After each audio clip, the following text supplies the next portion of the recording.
शहरासह जिल्ह्यात ध्येय मल्टीस्टेटच्या शाखा सुरू करून ठेवीदारांना जादा परताव्याचं आमिष दाखवत कोट्यावधींच्या ठेवी गोळा करून त्या परत न देता सर्व शाखा बंद करून त्या ठेवीदारांची कोट्यावधींची फसवणूक केल्याच्या गुन्ह्यातील आरोपी आणि ध्येयचा व्हाईस चेअरमन रोहिदास कवडे राहणार गुलमोहर रोड सावेडी याला 9 महिन्यांनंतर तोफखाना पोलिसांनी पकडले। त्याला मुंबईच्या बदलापूर येथून बुधवारी रात्री उशिरा ताब्यात घेण्यात आलं।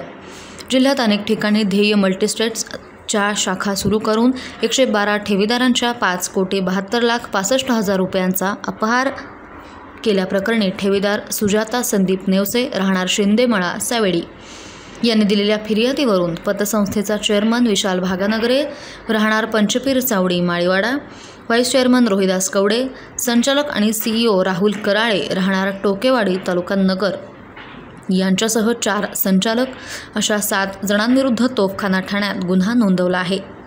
कवडे हा मुंबईतील बदलापूर इथं भाड्यानं खोली घेऊन राहत असल्याची माहिती पोलिसांना मिळाली। अंमलदार दत्तात्रय जपे, सुधीर खाडे, योगेश चव्हाण, बाळासाहेब भापसे, सुनील शिरसाठ यांच्या पथकानं बदलापूर इथे जाऊन त्याला ताब्यात घेतलं।